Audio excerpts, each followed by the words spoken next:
Tech News Weekly is sponsored by Hover.com. Go to gfu.hover.com and get 10% off your entire purchase. FreshBooks.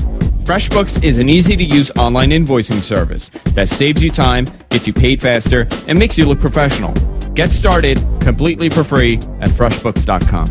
And by Audible.com. Get a free audiobook by going to audiblepodcast.com/GFQ.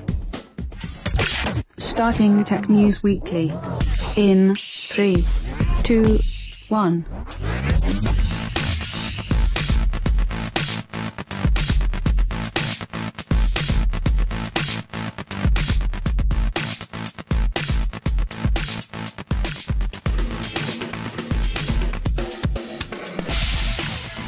Welcome everybody to Tech News Weekly, a weekly wrap-up that everything in tech, everything in tech.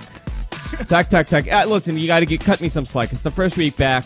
I haven't really done any shows this week, if you think about it. We've been back since Sunday, and this is the first show that I'm really doing, right, Sunkast? Kind of yes. I mean, you did something Monday and you did something Wednesday, but it wasn't your show that you're heavily involved with. Yes. As a host. Yeah, we did. I did. I'm Just Saying, which that revolved around me babysitting drunk Lon. I did Lunatic Radio, which revolved around me getting drunk and acting like a baby. And I did actually. I appeared on the Tech Buzz network. I guess TechBuzz.net. Yeah, what it's different. Is it TechBuzz.net? TechBuzz.net. The TechBuzz.net. Yeah, I appeared on Broadcast Now with Steven and Eric Lanigan, and it was actually a lot of fun. I had it was a really interesting show. We spoke about broadcasting. We spoke about what I do to broadcast, the different methods of broadcasting. It's a really good show. If you want to check it out, you can go to the TechBuzz.net and download it. I think it's also on iTunes. But really nice guys, the two of them. They were very surprised that my mic is only a couple $100. Everybody was. That was the biggest revelation of my entire career. no other questions. Like, what do you mean it's not $1,000? You cheater! You're only using a $100 microphone. Yeah. So we went into some important stuff like should you use a Heil PR40 and should you use a dynamic mic instead of a condenser? And the answer is whatever you like using, you should use, and whatever sounds good for you, you should use. Yep. Is your mic condenser or dynamic? It's a condenser. Okay. See, I don't know. And when I first got into this, and we'll go into the news, but when I first got into this, everybody told me to use a condenser mic. Now everybody's telling me to use a dynamic mic. So I find it really interesting how everything is shifted. But listen, I always say the same thing. Whatever you are comfortable with, that's what you should use. In a studio environment, you can use dynamic or condenser because you're in a more controlled environment. If you're actually somewhere that there is a lot of noise, you probably should use a dynamic microphone because it has less of a pickup, I think. I don't know. I've had issues with whatever dynamic I've used. We used to use dynamics at Chauncey Hayden, and it would just echo back if the mics were too close. Yeah, you had a lot of problems there, though. Yeah. So there is more problems than just a microphone, though. Yes. Yes. There are more problems than a microphone. I want to go into this week's big story. It's actually last week's story, but we weren't on the air last week. I want to talk about Steve Jobs stepping down as CEO of Apple. Apple CEO and co-founder Steve Jobs resigned as chief executive officer of Apple. His place has been taken by Tim Cook, which was not expected. Previously, Apple's chief operating officer, the COO.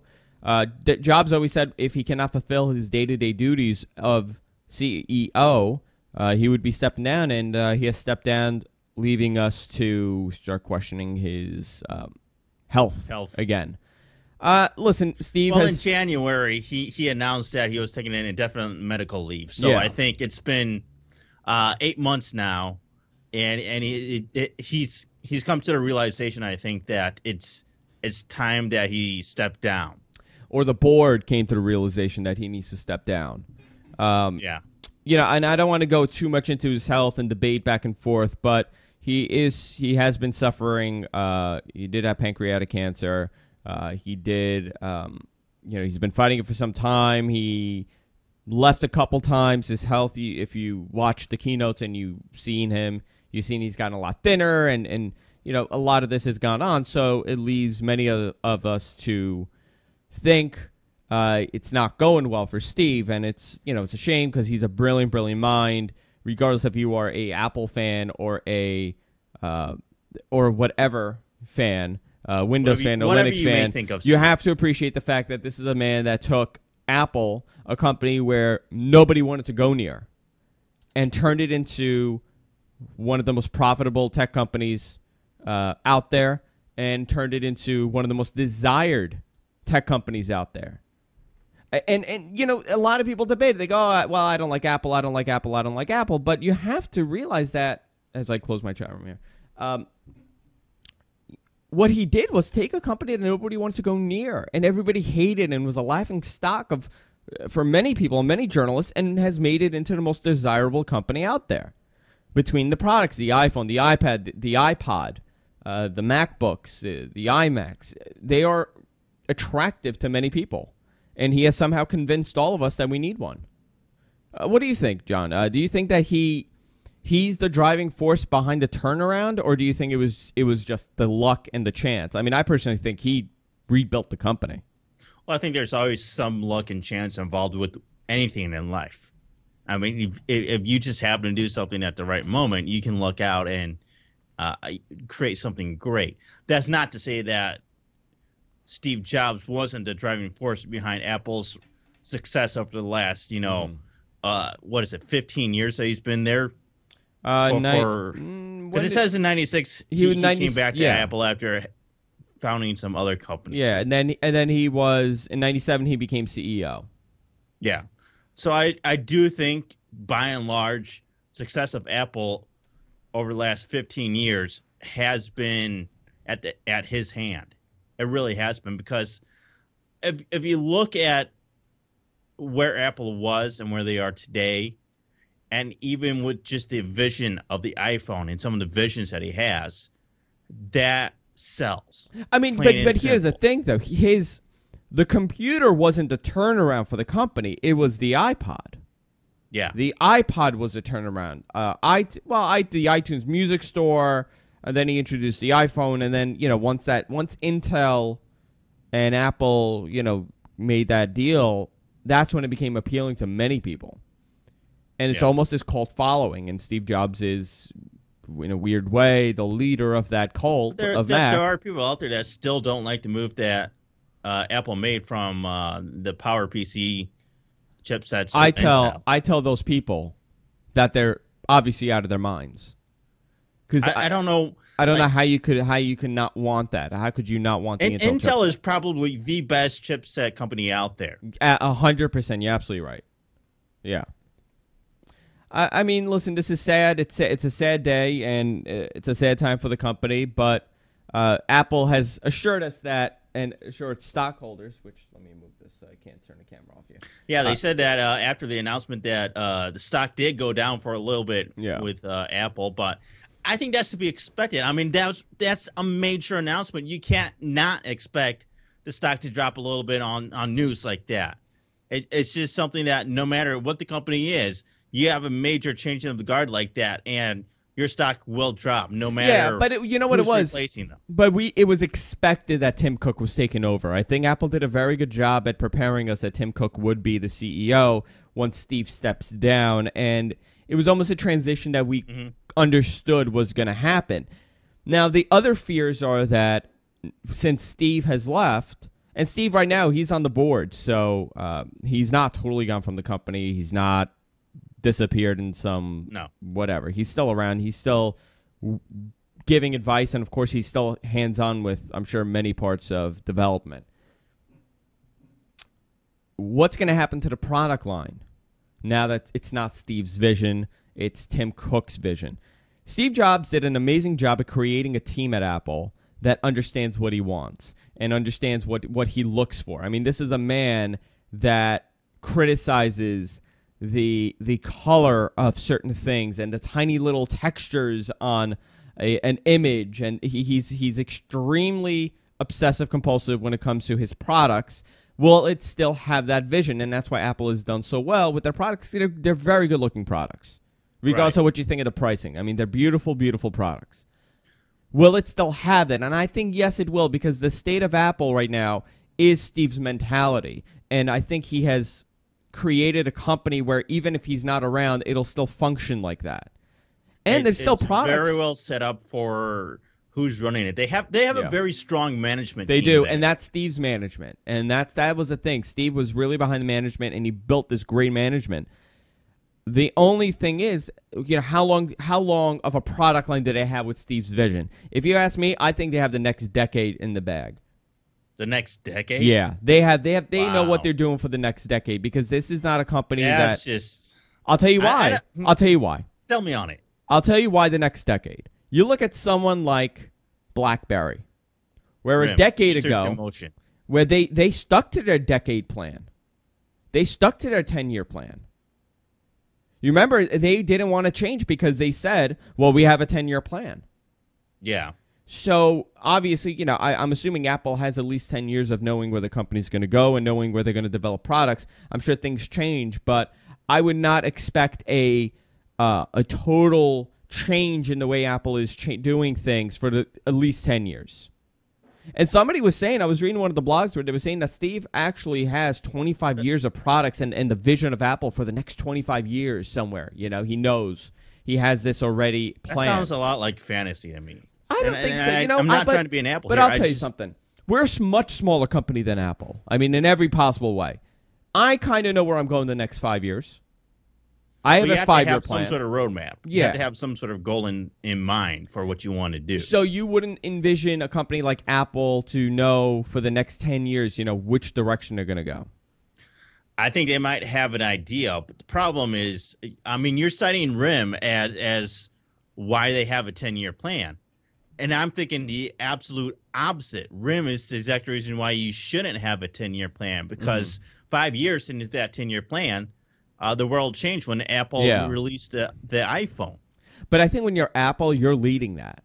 You're behind the movement. But what do you do if you're like RIM and you're in a 10-year cycle, but you don't deviate, you don't adapt to that change in the market? You have to. It's fine to have a 5 and a 10-year plan ahead, but you have to cope for the market and adapt to the change that happens in the market over the 10 years.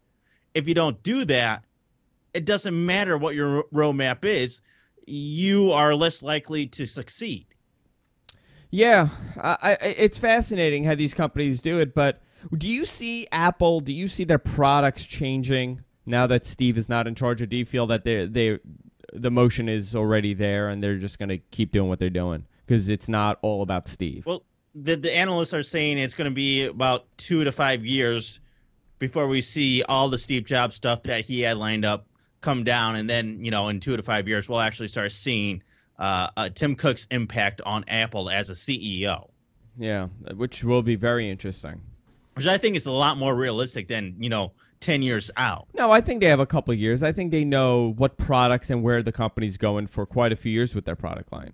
I think they have many things in the order. You cannot know what technology and what the market is going to be like 10 years from now. You can guess, but it's like, are we going to have 5 gigahertz processors in 10 years? Well, no, I don't know. See, that's the thing. I don't know where they're going to go with that, but I think they have an idea. You got to look at technology and how it evolves over time. And, I'll give you an example. In terms of technology, 10 years is a lot. I think they when it comes to displays, I think they know what they're going to do with that. I think they know what they're going to do with an overall design and tweaking a design and where they want the design to go. I think there's a bigger picture than just what the MacBook is right now and what they're going to do in a couple of years if they're going to do a total revision. I think they know what they're planning on going to, and these are companies that methodically, purposely leave things out of their products.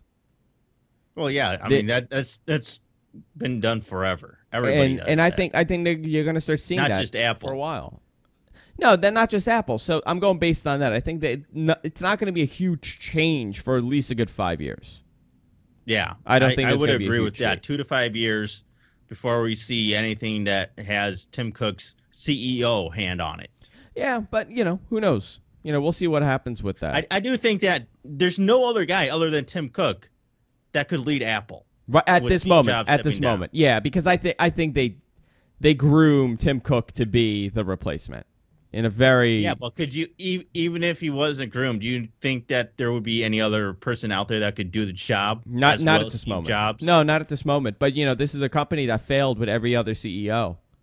Yeah.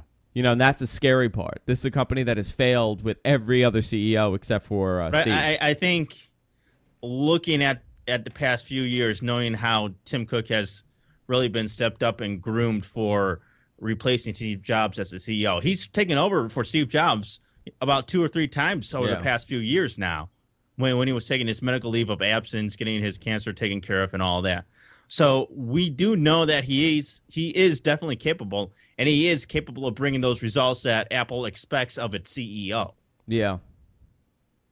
Yeah, so we'll see. I think it's very interesting, and hopefully it'll keep doing well. And for Mac users, I'm sure they'll be happy with it. I want to go to another big story here that we have. The U.S. Department of Justice files a block for the AT&T and T-Mobile merger, which it's a huge surprise to me. And I guarantee it's a huge surprise to AT&T because they have a $3 billion breakup fee with Deutsche Telekom. Almost $4 billion. $3.9 billion breakup clause. Yeah, with Deutsche Telekom, parent company of T-Mobile. I don't think they expected T-Mobile and AT&T not to go through, and they didn't expect anything. But now this is very interesting what the Department of Justice is doing. One of the reasons... For people that don't know... Department of Justice doesn't necessarily approve or disapprove of mergers between companies. Yeah, they're informed, and they can. Their only recourse that they have to stop a merger is to sue, which is what they're doing.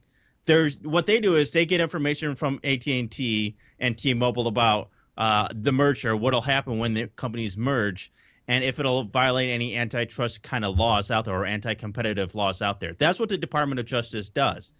And if the Department of Justice says, well, we think this is not a good idea, they'll give them time to go back and make changes to the plans for the merger to satisfy their concerns. But if the Department of Justice feels that those concerns, no matter what changes, can't be met, they'll sue to block the merger, and that's what they're doing. Do you think they'll be successful in any way? Nobody knows. I don't think anybody could call this. What'll happen now is that both the Department of Justice and AT&T and T-Mobile will actually go to, I believe, I don't know if it's the Supreme Court or it'll be a federal court that they'll have to go to and battle this out. Yeah, because this is interesting. Now, AT&T has turned around and said, let me just get the notes here. They turned around and said, well, this is going to create 5,000 jobs here. It's going to bring back 5,000 call center jobs. And they said this is instrumental in developing 4G and the future of, AT&T's data, whatever. Yeah, there's it's not, several though. Points to look at. See, here's the thing. It's not. Expanding, okay, they say it helps AT&T expand 4G to another 55 million Americans. But it's going to cost them of coverage, and it's going to cost them more to do a merger than to build the infrastructure. So that's not the reason why you're doing this. You're doing this because you want to control the GSM market here in the States. I would agree with that. AT&T turns around and responds with, well, there are other GSM carriers, so it's not just us. Well, yeah, the Department of Justice is more concerned about those rural areas, that's a hard word to say sometimes, where there's not as much choice in terms of what you can do. And in large part, AT&T is the only other national GSM carrier. You'd have to rely on smaller regional carriers for GSM. Yeah, I'm looking here. AT&T was completely blindsided by this. Yeah. They were like, we thought we laid this out really well, that it's for everybody's benefit. I mean, it's going to help solve our nation's spectrum exhaust situation. By the way, one of the best wireless things for millions of Americans. One of the best AT&T to expand 4G. and it's going to be a win-win for everybody. That's how they're selling this. Like, how can you say that you have issues with this merger? How can you say that? We don't understand it. Well, at one point they turned around and sent a memo. T-Mobile sent a memo to employees assuring them that, they're working on it and we know you want this merger to happen. It's going to create jobs. It's not. It's a merger. It's not. When mergers happens, jobs are eliminated. Well, no, they're saying it's going to create. They're going to bring back. The T-Mobile merger allows to bring back 5,000 jobs back to the state, increasing. I do not understand how any of that makes sense. None of that makes sense to me. No. Well, this is obviously their way. Person. Let me ask you. Yeah. Business-wise, when companies merge, do they typically create jobs? No, generally what I would do, I would chop off each and every one of their heads and keep my guys. That's what I would do.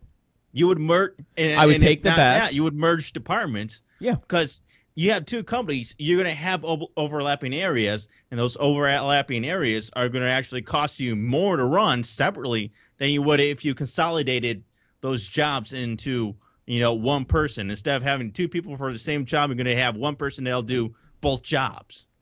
See, what I would do, I would take the best of the best and then chop the rest and say, I'm sorry, we can't survive. I mean, you look at something like the Sirius XM merger. They might create 5,000 new call center jobs, but internally, between AT&T and T-Mobile, they might lay off 10,000 jobs. Yeah, I don't know. And how's that creating jobs? I'm really not for this merger. I don't want it to go through. I like the fact that we have T-Mobile. I like the fact that we have 4 big competing companies out there. And this is just gonna become an AT&T and Verizon world. And that's the sad part. There's no CDM. Yeah. There's Sprint, but Sprint, they have their own problems. Sprint's in third. Yeah, they're in third place now. It's funny how Sprint is actually defending the Department of Justice on this because they're totally against this merger. Yeah, I know. Which I don't know if that really does benefit. I'll tell you why. Because then they'll be last place. They'll be the last place major provider in the states, and that's not good. You don't want to be in last place. No, I can see several sides to the T-Mobile AT&T merger. And by the way, I do understand that T-Mobile, in large part, may not be able to survive on its own, and they definitely don't have any sort of national 4G plan like AT&T might.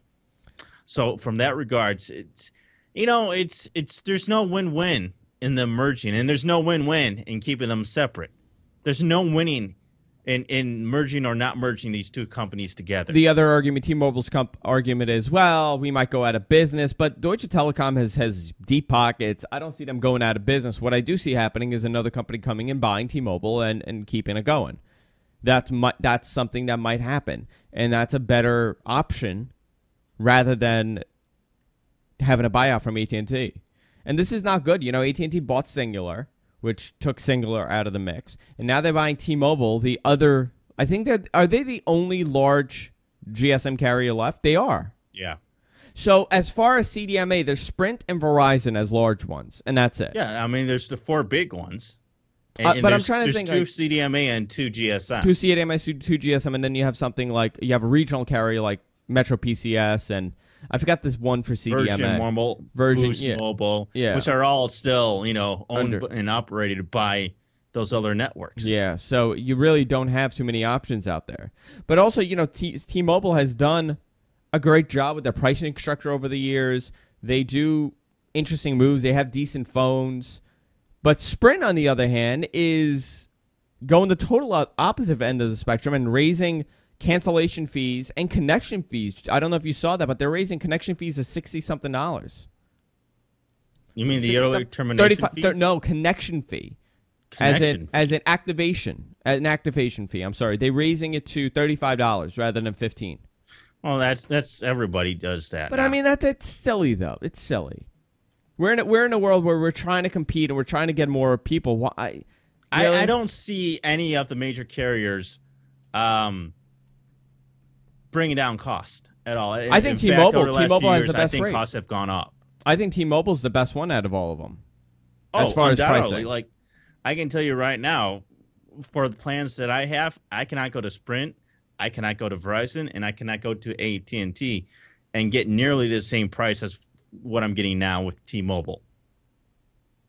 I mean, I probably have to pay $20, $30, $40 more if I went to any other carrier. Yeah, I'm looking here. Pricing structure, I mean, $49.99. I don't understand lines. why there aren't more options. T-Mobile is the only carrier that really does have options these days. Yeah. And the phones are not half bad. They have decent phones. I mean, they're all right. I mean, they might not have the greatest and the latest all the time, but they're not terrible. And I think for the price, I think it's great. You know, you're not going to find a carrier out there that's national and it has decent prices. And I'll be honest, I love their customer service. I've dealt with them a few times. They have great customer service. That's one of the things I worry about when AT&T and T-Mobile merge. What happens to that customer service? Yeah. Yeah, we'll see what happens with that. You want to go into your story? Yeah. You want to touch on this HP doing the last production run of the Touchpad, which I think is pretty interesting. HP came out this week and said that they're going to actually do another production run of the HP Touchpad with WebOS on it. And if you remember, like just the other week, they said, oh, well, we're going to discontinue operations for WebOS, and we're not going to do any support for the Touchpad anymore. And they've been trying to, bargain people to buy their product, whatever they have left. They lowered the price down to $99. And that's kind of created a scramble. And now everybody's interested a huge in scramble. Touchpad. Everybody wants it. Everybody wants for this $99. Yeah. Why wouldn't you? Yeah, listen, for $99, it's a great buy. Absolutely. For $499, not so great. For $299, not so great. For $199, you know what? Not so great. I think it's the price. It really is a $99. It's that disposable income that people have. It's like, even if you don't like it, you don't feel like you're out too much money. Like $100, yeah, that's great. You can try something new. You can get a new gadget, try it out. And even if you don't like it, you're not going to feel too bad. Yeah, it looks pretty. I mean, the device looks like a cool little device, but now here's the thing. It's even more appealing at this point because HP has turned around and said, no. We're not killing WebOS. We're not killing the hardware line. We're not killing the PC market. We're looking to sell off the PC if possible, but we're still going to develop software. So that means they're still going to support the software. They're going to license the software, which is the right way of doing it. It almost sounds like they kind of did a 180 here. Oh, yeah, because somebody realized it was a big mistake and this was not going to end well. That's what I think there's happened. interest and people want this stuff after all? Well, they didn't want it before. But people want it for $99. They didn't want it for $5.99. Yeah, but people want it for $99. That's the reality of it. And people want all these devices for $99. These devices will not survive if it's not $99. Yeah, and the problem with that is that you can't create a product that nice for $99, You're going to lose money on that deal. Yeah. That's the sad thing in all of this is there's that price point. It's just like telemarketing where you see all those infomercials for these really weird products that people come to market with. Mm-hmm. And what they do is they outsource all this stuff to China and they figure out what's the cheapest way to do these things. And then they sell it for as low as possible because if it's the wrong price, they're asking too much money, people won't buy it. Well, they also now here's the big problem. They are looking here. Since they're going to be producing more in the fourth quarter, the pricing structure is going to be left to the stores to determine what they're going to sell it at. HP said they're going to sell it at $99 from what I remember.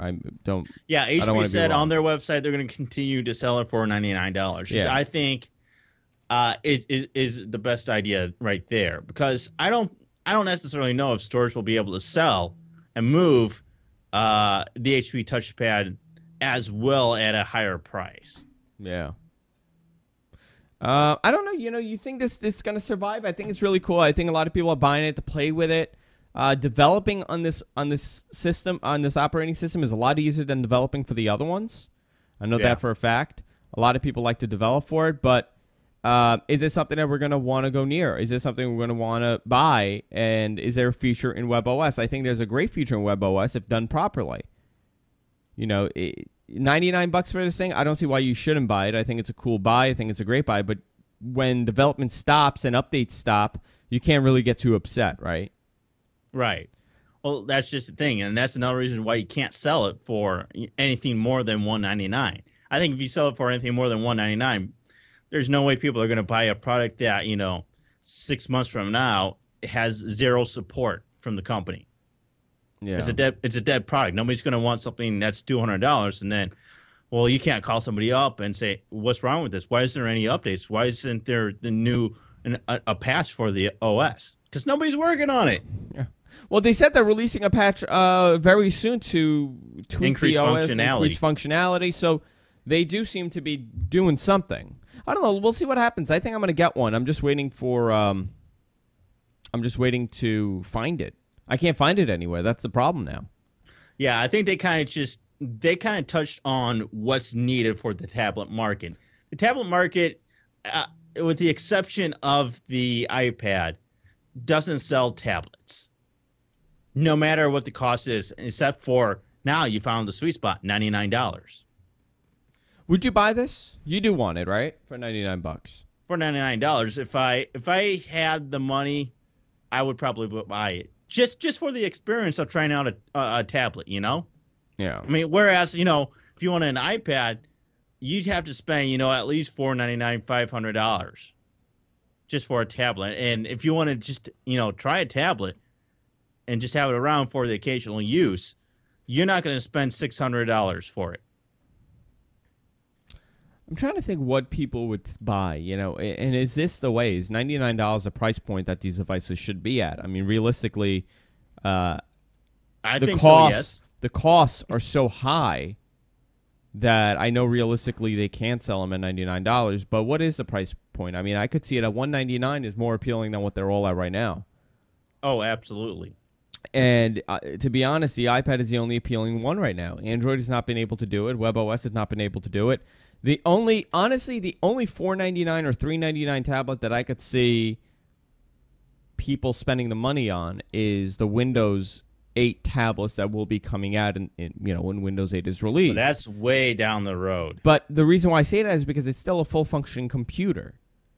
Right. It's still a full functioning computer that is, we're just hypothetically saying that Windows 8 will be able to function the way that we want it to function with its touch interface. Mm-hmm. It probably will be the most appealing out of all of them at that price point. But Android, an Android tablet that Samsung is putting out for $499, there's nothing appealing about it to me. I still think it's kind of funny though that so many people are going out getting the HP Touchpad thinking it's an iPad and then returning it because it's not an iPad. You know what's hysterical? I'll tell you what's funny. I got an email from a viewer that was telling me how their mother went and bought this device. And the mother came back. It's like, "Oh, teach me how to use the iPad." And he's like, "This isn't an iPad." He goes, "Yes, it is." "How could I do what I do?" He goes, "No, I went to the store. I told him to sell me, I want an iPad." He goes, "Did you say tablet or iPad?" He goes, "I said, what difference does it make? It's the same thing." See, people don't know any better because iPad has been the only successful tablet out there. And I went to Radio Shack, and surprisingly, Radio Shack was selling it for $99, and they sold a couple of them. And 2 people brought it back because they just didn't like it. They thought it was an iPad. Yeah. So it shows you, the mindset of people and how they're buying in this market and where it's headed. I honestly don't feel that any of these tablets are going to survive. I feel that Apple is the anomaly in this equation. They stand out for whatever reason, and none of the other ones could do it. No, they can't. I don't think we're going to have a successful tablet until we start seeing what Windows 8 is going to be like. I'm not even sure then we'll see something that'll be... Do you think this is a market that'll survive? Do you think this is a market that people will be interested in for the long run? I mean, right now it's a novelty act, and I think people are just buying it because they feel that it's cool. I don't. Even with what iPad has done and Apple, I still feel that it's in large part a novelty. Yeah. Although part of that is due to how much it costs and its purpose. The purpose for the iPad for a tablet, to me, doesn't justify $600. You know, what does it justify? justify? $300 at most. Because to me, it's similar to the netbook craze. You know, the netbook craze has in large part kind of died down now. Mm-hmm. And I think we're going to see something very similar with the tablet market as well. Yeah, hopefully. Let's go into another story here. What else do we have?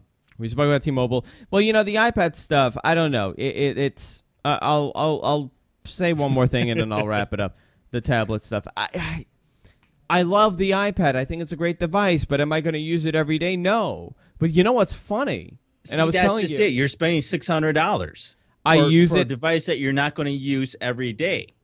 But here's how I use it. I use it as an extension. I have it next to my bed. When I want to read my news, after I'm done for the day, I go upstairs, I pull up, Flipboard, and I just go through news. Or if I want to do Facebook, I do that. Or I want to check my emails, I do that. I don't accept it as a full-blown machine, a computer. But interesting. It costs the same as a full-blown machine. Yeah. Jess, on the other hand, my wife, has not turned on her computer for about a month, and all she's doing is using the iPad. What does that say? And well, what is she using it for? All her emails. She's using it for emailing. She's using it for web browsing. She's using it in the kitchen. She's using it she's using it all for whatever she's doing. I mean, she's not doing video production, obviously, but she's using the device, and she loves it. She thinks that it's the greatest thing in the world, and now she's saying, well, maybe I might get one when the next one comes out.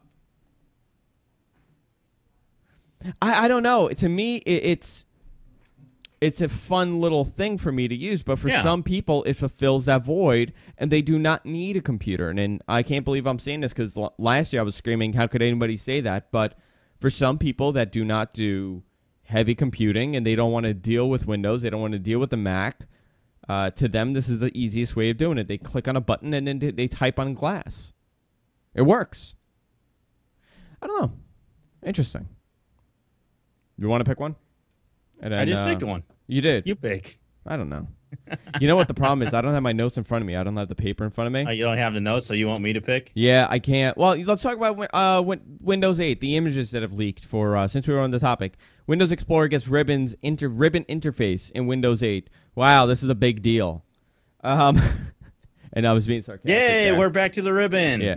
Again. To me, doesn't it look like Office to you? It absolutely does. So, I mean, this is their way of streamlining the OS. There's not much for us to talk about the UI, but tomorrow Paul Thurrott's on with me for What the Tech Show. I'm sure we're going to go into more of a detailed conversation, but I can't even get it. I don't know what's happening here. I'm going to be honest. My chat room is exploding as we speak. We're trying to chat at the same time with the chat room. No, I'm trying to close it. It's falling, and then what's going to do is going to tell me I'm banned from my own chat room. Oh, jeez.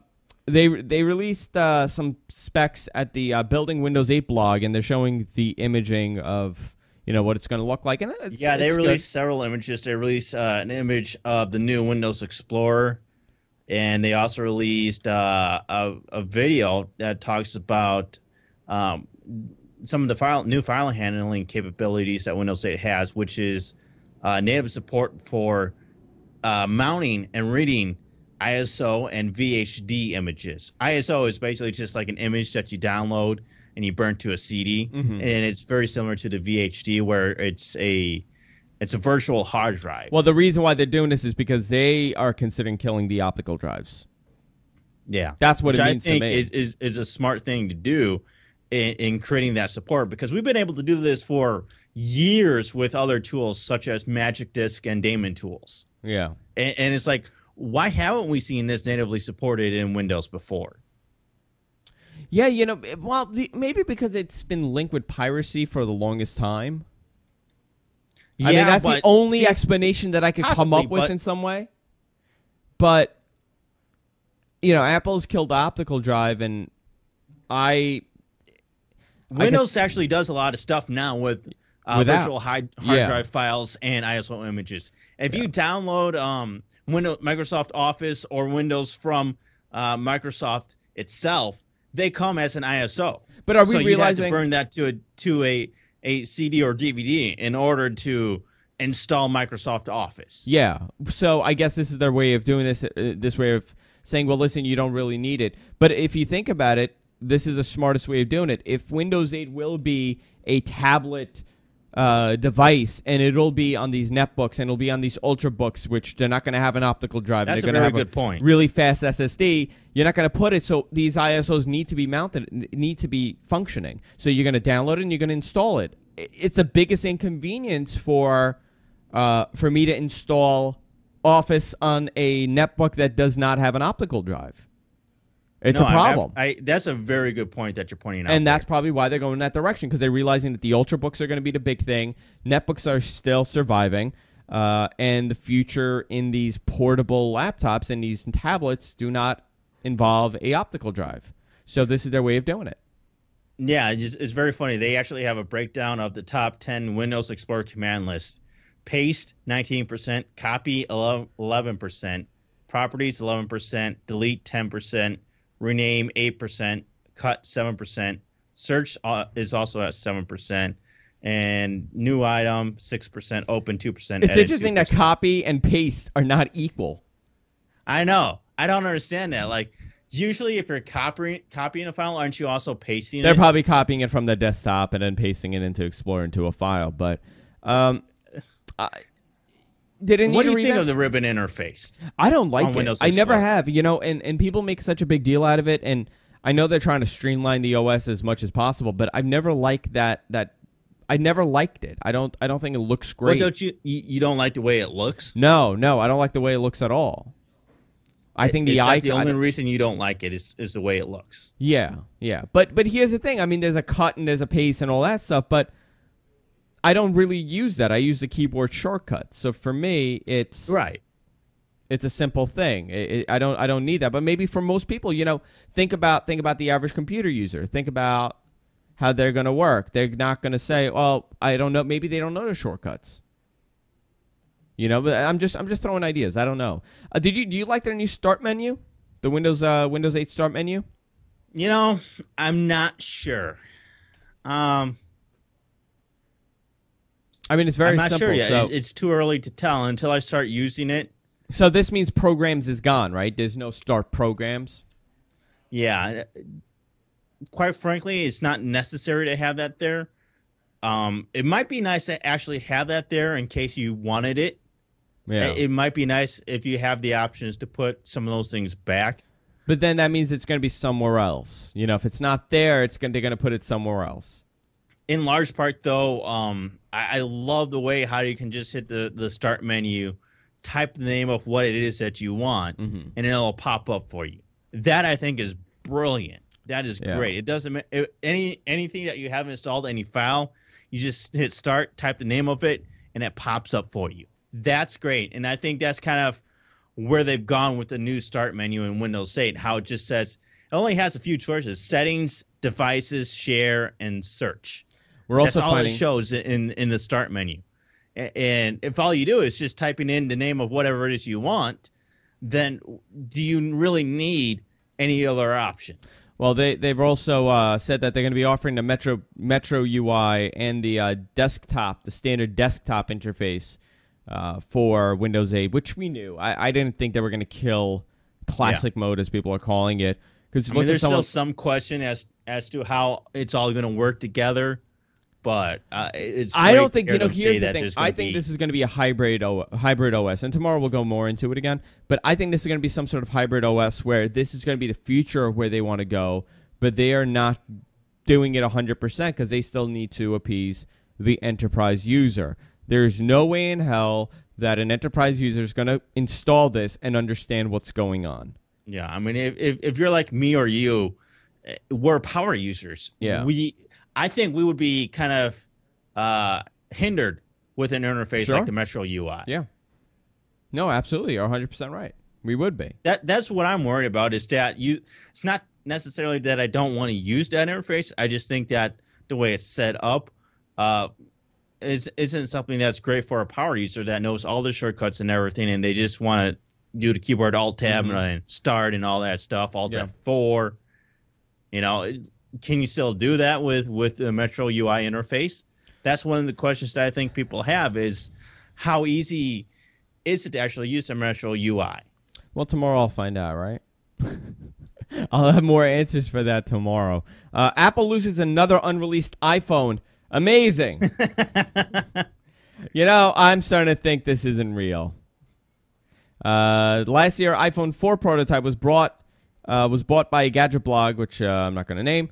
For five. No, it was Gizmodo. The blog doesn't want to name them, but it was $5,000 they paid for it. This year, they lost another phone at another bar. Prototype. And apparently was sold on Craigslist for $200. It's still unclear the details of the device. But here's the interesting thing. They tracked it with the built-in tracking Find My Phone thing, and they showed up at some guy's house, and they ransacked the house, and they couldn't find a thing. Yeah, the guy opened the door, and he was like, what are you guys doing here? And he admitted that he was actually at the bar where this Apple employee lost the iPhone. Oh, he did? Yeah. So he admitted he was at that same bar. And then what happened? But he doesn't have the phone? Consent to police. Apple and the police showed up at this guy's house, and he admitted that he was at that bar, and he consented to the police searching his house, and the police didn't find anything. So what does that mean, though? I mean, they located the guy because of the tracking. So What does that mean? That means the phone. Did he admit that he had the phone? He never admitted that he had the phone. That's silly. But they couldn't find it either. So it's like, I don't have the phone. Really? You don't have the phone? Well, we just tracked it here. Well, go look. I don't have it. I don't know. I'm a little skeptical about the tracking. I mean, is it really that accurate? Can they really tell which house it's in? I mean, the guy said he was at the bar. What were the odds? What are the odds that this guy then again went to the bar that the phone was stolen in, and the phone got pinged to his house? What were the odds? Who knows? It could have fell into like the guy's backpack. Who knows? Who's to say it didn't, fall into the guy's backpack? He never realized it and left with it, never knowing that it was in there. Because iPhone 5s magically fall into my pants on a regular basis. Magically. And then they disappear when the cops show up. I mean, this is some magic phone. Phenomenal phone. If this is the iPhone 5, I think everybody should have it because it obviously functions with witchcraft and magical things. I mean, isn't that amazing? I'll pot you down till you stop laughing. I know it was funny. It was hysterical. I don't know. I just find it interesting, but at least we're getting close to this iPhone now. Really? Yeah. You know what? It's 6:00. Why don't we do our picks? And then we'll hang out for a little bit because the studio's like on 115 degrees again. And then I have another show at 8 o'clock, the Angels Arian show. So we have to start getting ready for that. So why don't you give me your first pick? First pick, like as if there's multiple picks? There's multiple picks. My pick and your pick. Well, you said my first pick. What is your pick? My pick this week is called Disk Fit. It's an optimized multi-disk burning operation program. You know how, if you have a bunch of files that you're burning to DVD or CD, not all of them might not fit on the same CD or DVD. So then you got to figure out, all right, well, what can you fit on the CD or DVD, and how many DVDs and CDs is it going to take you? How can you optimize it the best so that you can get all the files on there and without splitting everything up too much? Well, there's this program called Disk Fit, and that's what it does all the work for you. You don't have to do anything. It'll figure out which files and folders work best for putting it on a DVD or CD. It's really cool. You can select sets of folders and whatnot. You can tell it what the media type is. You can tell it a customized size if you prefer. If you have one of those little CDs that you're trying to burn to, which I think is like 150 megabytes. But you can do something like that, and it'll organize all this stuff for you. It'll display the size. It's all calculated. You can change the target. You can do DVD, Blu-ray, CD, all that's in there. It's also possible to customize the disc size, which I just mentioned. And what's really cool is that it'll figure out, it'll keep all the files in the same folder. But if you have individual files and folders, it'll take all that together and figure out the best way to fit that on how many ever CDs and DVDs that you have. Awesome. It's called Disk Fit. Let me see what the website is real quick. Sourceforge.net/projects/diskfit. We'll have a link for it on the Picks of the Week post for you. Yeah, we'll have it on the website. So my pick, I generally do an app, but this week I'm not doing an app. What I'm doing is because it's back to school time. A lot of kids are going back to college, high school, whatever it is, and this is a time where people upgrade their computers. They get a new computer. They fix old ones. And one of the biggest questions I get here at the network is, what can a student do? Where do you go to get a student discount, and how much is it on a Microsoft product for Windows? So if they want to upgrade their Windows or they want to get Office, which many people do, where do you go? So my pick is the student page for Microsoft. They give you great discounts on Microsoft products like Office and Windows 7, and I believe Windows 7 is like $35 compared to the full retail, which is a couple hundred. So you're getting a great buy. $29.99 actually. Here you go. For Microsoft Windows 7, and Office is about $79, which is still a unbelievable deal, and it comes with Outlook, so that's the great part about it. Nice. If all you need is an EDU, if you have an .edu address, then you could purchase it's $99 now. It was $79 before, and now it's $99. So I guess the price went up, but it's a great buy, and it's still a lot cheaper than what you're going to pay retail for the OS. You could be a teacher. If you're a teacher, you could get it, and I think they extend the discount to government employees as well, from what I remember. And I know many of our viewers are teachers and cops and going back to school, and I think they have a discount as well for cops and firefighters.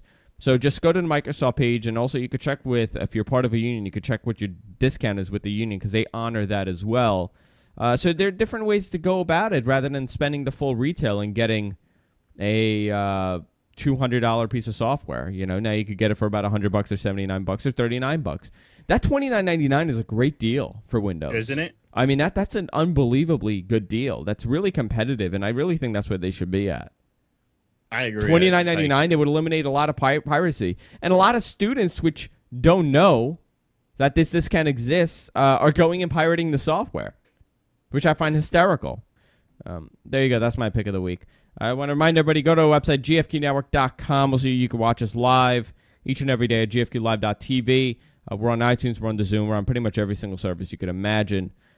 Stay tuned tonight. We have a show, 8 p.m. The Andrew Zarian Show is returning tonight after a week off for vacations. Sunkast, thank you so much for joining me. Mm-hmm. And we'll see you all next week on Tech News Weekly. Good night, everybody.